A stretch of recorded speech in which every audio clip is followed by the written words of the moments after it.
Free होते ही बहू ने अपनी मम्मी को फोन लगाया और फिर स्टार्ट हो गई।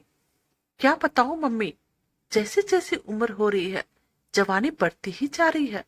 जब से ससुर जी रिटायर हुए हैं दोनों लोग फिल्मी हीरो हीरोइन की तरह दिन भर अपने बगीचे में ही झूले पर विराजमान रहते हैं।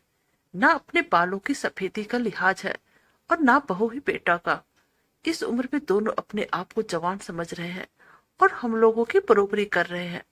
अभी प्रीति अपनी मम्मी से बात कर ही रही थी कि तभी अचानक से उसकी सासू माँ लता देवी किचन में चाय बनाने के लिए आई और फिर जैसे ही उसने अपनी बहू के मुंह से इस तरह की बातें सुनी उनका मन बुरी तरह से उदास हो गया। उन्होंने इन बातों को नजरअंदाज करते हुए खामोशी के साथ चाय बनाई और लेकर बाहर चली आई। अपने ससुर जी के लिए चाय लेकर जाते देख प्रीति के चेहरे पर एक कुटिल हंसी आ गई, लेकिन उसने अपनी सासू माँ को कुछ बोला नहीं और चुपचाप से सर नीचे करके अपने दूसरे काम में बिजी हो गई। पति के रिटायर होने के बाद कुछ दिन से लता जी की यही दिनचर्या हो गई थी।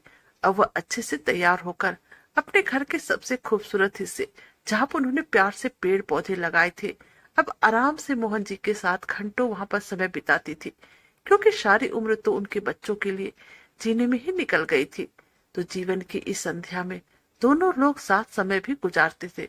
वहां पड़ी मेज पर चार कुर्सी उस भाग के और मोहक बना देती और दिन भर के बहुत से कार्य वहां आसानी से निपट जाते। अशोक विला 2 मंजिला कोठीनुमा घर मोहन और लता का जीवन भर का सपना था। बड़ी खूबसूरती से उन दोनों ने अपने इस घर को सजाया था। 20 बाई 20 गज की कच्ची जगह भी थी उस घर पे, जहाँ पे लता के सपनों का बगीचा। इस बगीचे में तरह तरह के पेड़ लगे हुए थे।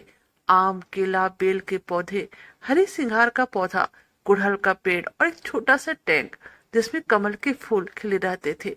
तमाम किचन गार्डन की सब्जियां चार चांद लगा देती देखने वालों की आंखों में। और रसोई घर में भी ताजे ताजे धनिया, पुदीना, मेथी की बहार रहती। हर मौसम में घर खुशबू और सकारात्मक ऊर्जा से शारोबार रहता। वहां पर बड़ा झूला, जो भी वहां बैठ जाता उसे उठने की इच्छा ही न होती। जाड़े में वही तसले में आग जलती और भुने आलू शकरकंद के मजे लिए जाते, तो बरसात में सुलगते कोयले पर सिकते भुट्टे स्वर्ग के आनंद की अनुभूति करवाते। लेकिन यह सब चीज लता की बहू को देखी ना जा रहे थे और फिर उसने अपने पति आदर्श के कान भर दिए। आदर्श मोहन जी और लता के पास आया, बोले, पापा क्यों नहीं हम बड़ी कार खरीद ले। मोहन जी ने कहा, आइडिया तो अच्छा है पर रखेंगे कहाँ, एक कार रखने की ही तो जगह है घर में। आदर्श कुछ न बोला और अपनी पत्नी के पास चला आया। अब उसने अपनी पत्नी प्रीति से कहा, लेकिन हम लोग उस बड़ी गाड़ी को रखेंगे कहाँ, क्योंकि हम लोगों के घर में एक ही गाड़ी रखने की जगह है। तब प्रीति ने उससे कहा, जगह तो है ना, वो गार्डन तुम्हारा जहाँ आजकल दोनों लव बर्ड्स बैठते हैं। प्रीति थोड़ी तीखे स्वर में बोली, थोड़ा तमीज से बात करो। आदर्श ने गुस्से से उसे डांट दिया, लेकिन उसने मन ही मन सोच लिया था कि वह इस बारे में फिर से अपने पापा से बातें करेगा। अगले दिन वह कुछ कार की तस्वीरों के साथ शाम को अपने पिता के पास गया और बोला, पापा मैं और प्रीति एक बड़ी गाड़ी खरीदना चाहते हैं। पर बेटा, बड़ी गाड़ी तो घर में पहले से ही है, फिर उसे रखेंगे भी कहाँ। मोहन जी ने फिर से भाई प्रश्न किया, ये जो बगीचा है यही गैरेज बनवा लेंगे। वैसे भी प्रीति से तो इनकी देखभाल होने से रही, और मम्मी कब तक करेगी। इन पेड़ों को कटवाना ही ठीक रहेगा। वैसे भी यह सब जड़े से मजबूत घर की दीवारें कमजोर कर रही है। बेटी के मुंह से यह बात सुनते ही लता का तो मानो दिल ही टूट गया और मोहन जी ने क्रोध को काबू में करते हुए कहा, मैं तुम्हारी माँ से बात करके बताता हूँ, थोड़ा सोचने का मौका दो। क्या पापा, मम्मी से क्या पूछना, वैसे भी इस जगह का इस्तेमाल भी क्या है। आदर्श थोड़ा चिड़चिड़ा होकर बोला, आप दोनों दिन भर इस जगह पर बगैर कुछ सोचे समझे बैठे रहते हैं। आप लोगों के पास और कोई काम तो है नहीं, और प्रीति बेचारी अकेले घर में बच्चों को संभालती रहती है। आप दोनों तो दिन भर झूले पे बैठे रहते हैं और यह भी नहीं सोचते इस उम्र में एक साथ बैठे रहने पर चार लोग क्या सोचेंगे। और इस उम्र में मम्मी के साथ बैठने की बजाय अपने उम्र के लोगों में उठा बैठी करेंगे तो वो ज्यादा अच्छा लगेगा ना कि ये सब। और यह कहकर आदर्श दंदनाते हुए अंदर चला गया। अंदर प्रीति भी गुस्से से लाल पीली हो रही थी। मोहन जी और लता अपने बेटे के मुंह से ऐसी बातें सुनकर सन्न रह गए थे। अभी कुछ दिन पहले ही तो मोहन जी रिटायर हुए थे। सारी जिंदगी तो उनकी भागम भाग में ही निकल गई थी। बच्चों के लिए सुख साधन जुटाने में कब जवानी से बुढ़ापा आ गया पता ही नहीं चला। और अब जब पत्नी के साथ समय बिताने का वक्त आया तो अपने बेटे के मुंह से यह शब्द सुनकर दोनों की आंखों से पानी निकलने लगे। आज शाम प्रीति ने खाना नहीं बनाया। आदर्श ने बाहर से खाना ऑर्डर कर दिया था, लेकिन मोहन जी और लता बिना खाना खाए ही सोने के लिए चले आए। नींद तो उन दोनों की आंखों से कोसों दूर थी। दोनों को समझ में नहीं आ रहा था क्या करे। सोचते सोचते सुबह हो गई, लेकिन आज सुबह मोहन जी के ओठों पर एक अलग ही मुस्कुराहट तैर रही थी। वो उठ तो गए थे, लेकिन लता अभी भी सो रही थी, परंतु बेचैनी उसके चेहरे पे दिख रही थी। मोहन जी रसोई घर में गए और फिर उन्होंने 2 कप चाय बनाई।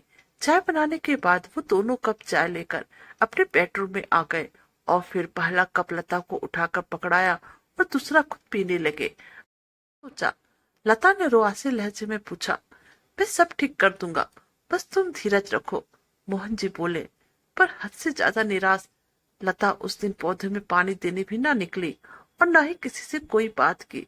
दिन भर सब सामान्य रहा, लेकिन शाम को अपने घर के बाहर टू लेट का बोर्ड टंगा देख आदर्श ने भौचक स्वर में अपने पापा से प्रश्न किया, पापा, माना कि घर बड़ा है, पर ये टू लेट का बोर्ड किस लिए?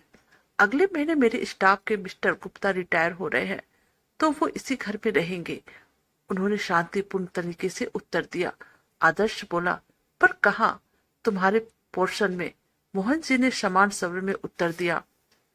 अब हकलाने लगा था, और हम लोग तुम्हें इस लायक बना दिया है, अब तुम अपनी जिम्मेदारी उठा सकते हो और 2-3 महीने में कोई फ्लैट देख लेना या कंपनी के फ्लैट में रह लेना अपनी उम्र के लोगों के साथ। मोहन जी का एक एक शब्द चबाते हुए बोले, हम दोनों भी अपनी उम्र के लोगों में उठेंगे बैठेंगे। सारी उम्र तुम्हारी माँ का सबका लिहाज करने में निकल गया, कभी बुजुर्ग तो कभी बच्चे। अब लिहाज की सीख तुम सबसे लेना बाकी रह गया था। पापा, मेरा वो मतलब नहीं था।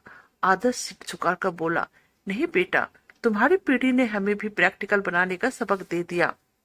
को साथ देखकर खुश हो सकते हैं, तुम लोगों को हम लोगों से दिक्कत क्यों है? इस मकान को घर तुम्हारी माँ ने बनाया है। ये पेड़ और इसके फूल तुम्हारे लिए मांगे गई न जाने कितनी मनोतियों का साक्षी है, तो उसका कोना कोना में किसी को छीनने का अधिकार नहीं दूंगा। पापा, आप तो सीरियस हो गए। आदर्श के स्वर अब नम्र हो चले थे। ना बेटा, तुम्हारी माँ ने जाने कितने कष्ट सहकर, कितने त्याग करके मेरा साथ दिया। आज इसी के सहयोग से मेरे सर पर कोई भी कर्ज नहीं है। पूरा घर तुम्हारी माँ का ऋणी है। घर तुम दोनों से पहले उसका है। औलाद होने का हमसे लाभ उठाओ, पर मंदिर में ईश्वर जोड़े में अच्छा लगता है, तो माँ बाप साथ में बुरे क्यों लगते हैं? जिंदगी हमें भी तो एक ही बार मिलती है। मोहन जी की इस दलील पर आदर्श निरुत्तर हो चुका था और वह चुपचाप अंदर चला गया। तो दोस्तों, कैसी लगी हमारी कहानी? प्लीज हमें कमेंट कीजिएगा। हमारे चैनल पर नए हैं, हमारे वीडियो को लाइक, सब्सक्राइब और शेयर कीजिएगा। Thank you.